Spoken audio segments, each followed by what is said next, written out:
नमस्कार दोस्तों, आप सभी का स्वागत है time pass with master channel में। आज हम पढ़ने जा रहे हैं कक्षा 10वीं का राजनीति विज्ञान का पहला चैप्टर, सत्ता में साझेदारी।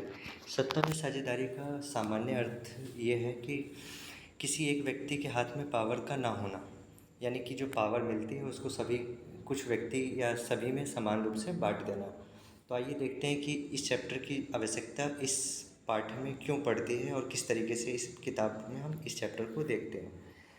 तो सत्ता में साझेदारी का अभी हमने अर्थ देखा कि सत्ता में साझेदारी का मतलब क्या होता है, पावर को सभी के हाथ में बांट देना। तो आइए देखते हैं कि किस तरीके से पावर्स को बांटा गया।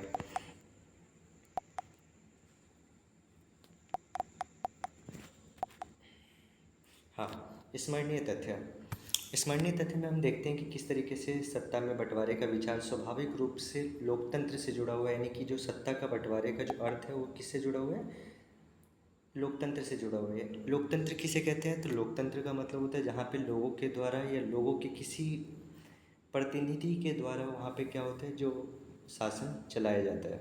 सामान्य रूप से यही होता है, लोग खुद शासन करें या लोगों के द्वारा कोई एक चुना हुआ व्यक्ति क्या करता है, प्रतिनिधित्व करता है जनता का। आपने इसके बारे में पढ़ रखा होगा, लोकतंत्र के बारे में। ठीक, दुनिया भर के अधिकांश समाजों में धर्म, नस्ल, जाति, भाषा आदि के आधार पर विविधता है। यानी कि कोई ऐसा देश नहीं जहाँ पे धर्म, नस्ल, जाति, भाषा के आधार पर भेदभाव हो, विविधता ना हो एक तरह से।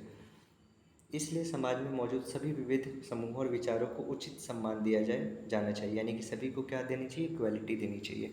आपको अगर मैं बता दूँ तो भारत के संविधान के किस आर्टिकल में धर्म, जाति, लिंग, भाषा के आधार पर समानता की बात कही गई है, तो आपको बता देता हूँ कि भारतीय संविधान के आर्टिकल 15 में बताया गया कि किस तरीके से जन्म के आधार पे, धर्म के आधार पे, जाति के आधार पे भेदभाव नहीं किया जाना है। यानी कि समानता लेकर के आने की बात कही गई है।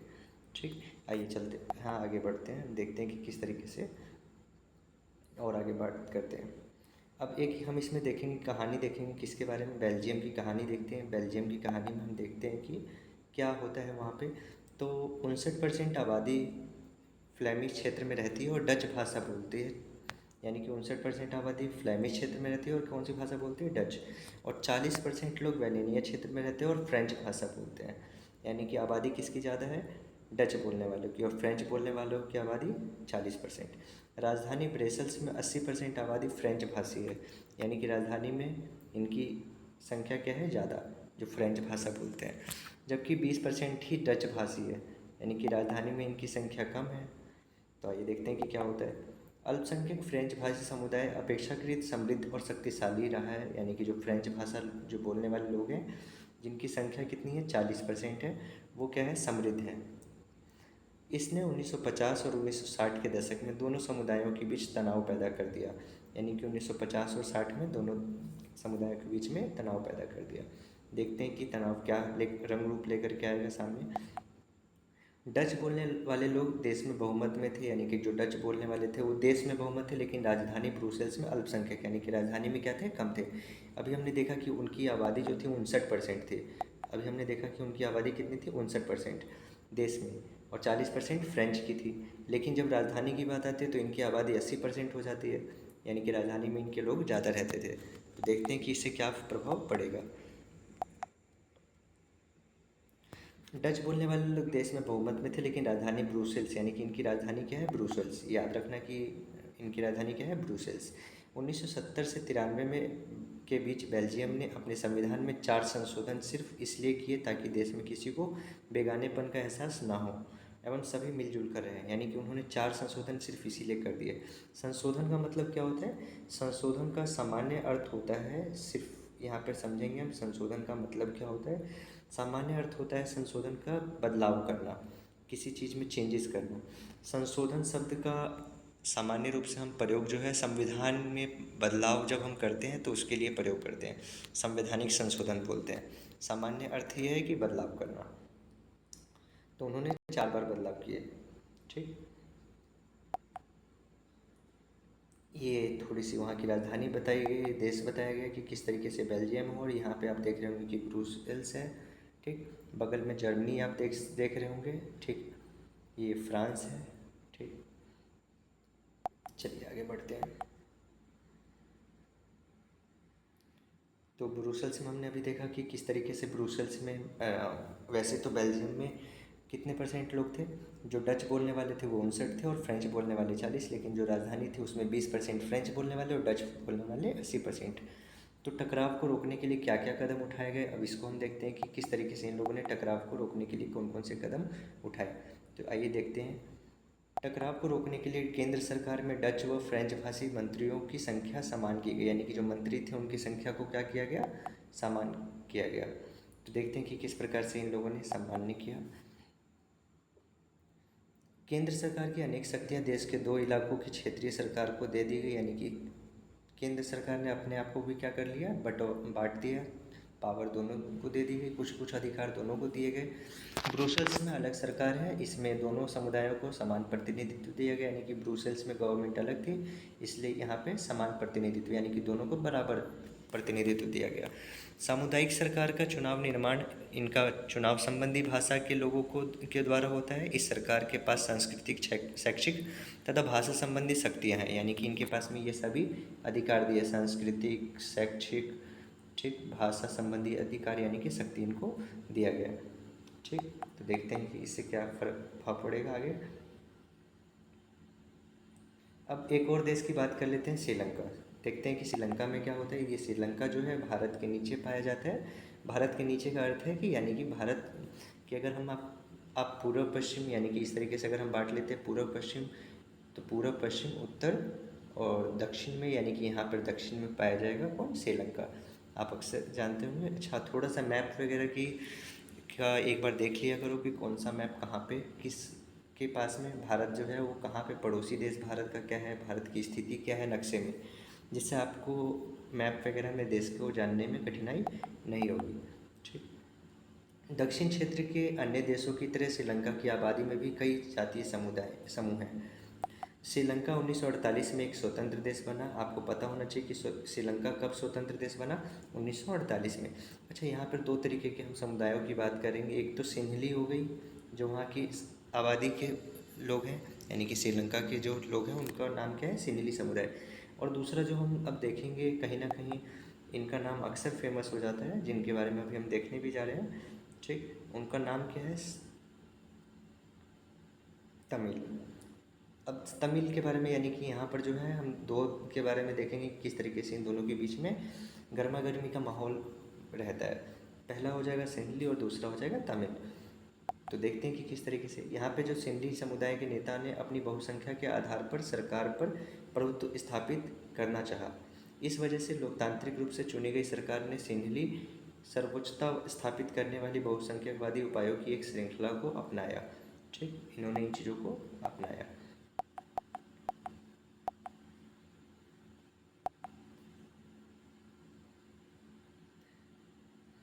यहाँ पे बताया गया कि किस तरीके से श्रीलंका में कौन कौन सी जाति के कितने समुदाय के कौन कौन से लोग रहते थे। सिंहली 74%, श्रीलंकाई तमिल जो थे वो 11%, भारतीय तमिल जो थे 1.2% और 9.3% मुस्लिम रहते थे वहाँ पे।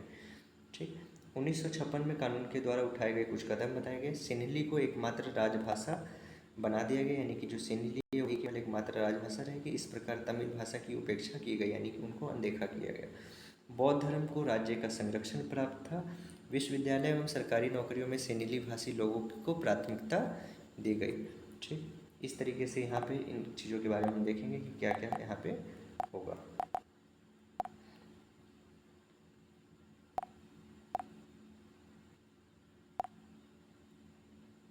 इन सभी उपायों के एक के बाद एक लागू होने से धीरे धीरे श्रीलंकाई तमिलों के बीच अलगाव की भावना में वृद्धि हुई, यानी कि अब ये सारे जो संरक्षण थे ये किसको मिल रहे थे, जो वहाँ के सिंहली समुदाय थे, लेकिन श्रीलंकाई के जो तमिल थे उनको क्या मिल रहा था, संरक्षण नहीं मिल रहा था, जिसकी वजह से वो लोग अपने आप को अलग समझ रहे थे। दोनों समुदायों के बीच अविश्वास व्यापक संघर्ष में बदल गया और जल्द ही यह गृह युद्ध में बदल गया। गृह युद्ध का मतलब क्या होता है, जब कोई देश जो होता है वहाँ की जो सत्ता होती है उसका विरोध करने लग जाते हैं। जो भी सत्ता में, केंद्र में जो भी वहाँ की सरकार होगी, जो भी शासन कर रही होगी उसका विरोध करने लग जाए तो उसको क्या बोलेंगे, गृह युद्ध बोलेंगे। ठीक, तो देखते हैं कि किस प्रकार से वहाँ का जो गृह युद्ध है उसको किस प्रकार से शांत किया जाता है। हमने बेल्जियम और श्रीलंका के उदाहरणों के माध्यम से सत्ता में साझेदारी के दो विभिन्न रूपों को देखा। बेल्जियम में संविधान में संशोधन किया गया, यानी कि वो अभी हमने देखा था कि संविधान में संशोधन वहाँ पे किया गया था 4 बार, ठीक, ताकि एक ऐसी व्यवस्था तैयार की जा सके जो हर किसी को एक ही देश में भीतर एक साथ रहने में सक्षम बनाए। पावर शेयर इसलिए भी किया जाता है ताकि किसी एक को अगर पावर दे देंगे तो किसी अन्य को बुरा ना लगे, ठीक, और किसी एक के पास में तानाशाह प्रवृत्ति ना जाए। आइए देखते हैं कि और क्या होगा।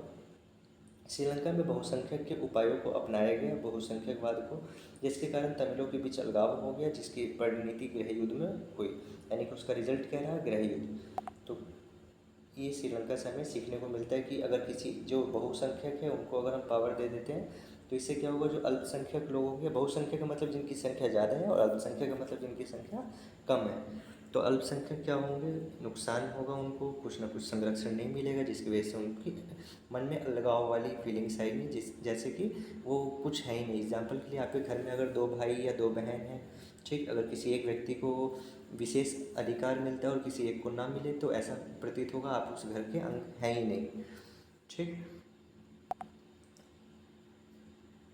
सत्ता में साझेदारी के रूप। अब अगर हम सत्ता में साझेदारी के रूप के बारे में देखते हैं तो 2 प्रकार का होता है, एक ऊर्ध्वाधर होता है और एक क्या होगा, एक को हम बोलते हैं ऊर्ध्वाधर और एक को हम बोलेंगे क्या, क्षैतिज। ऊर्ध्वाधर क्या होता है, ऊर्ध्वाधर का मतलब होता है, अभी हम देखते हैं, ऊर्ध्वाधर का मतलब होता है, देखते हैं, ये ड्राइंग बना रहे हैं। ऊर्ध्वाधर का मतलब और क्षैतिज का मतलब देख लेंगे। ऊर्ध्वाधर का मतलब है सबसे टॉप पे कोई एक होगा, उसके नीचे कोई एक होगा, उसके नीचे कोई होगा, और क्षैतिज का मतलब होता है एक इसी सेम लाइन पे एक को ये पावर दी गई, एक को ये दिया गया और एक ये दिया गया, यानी कि ये तीनों ही क्या होंगे, समान होंगे, कोई भी बड़ा नहीं कोई भी छोटा नहीं। तो देखते हैं कि सरकार किस प्रकार से हमारे यहाँ पे चलती है या कहीं पे भी किस प्रकार से कौन कौन सी चीज़ें हमें देखने को मिलती है। आइए,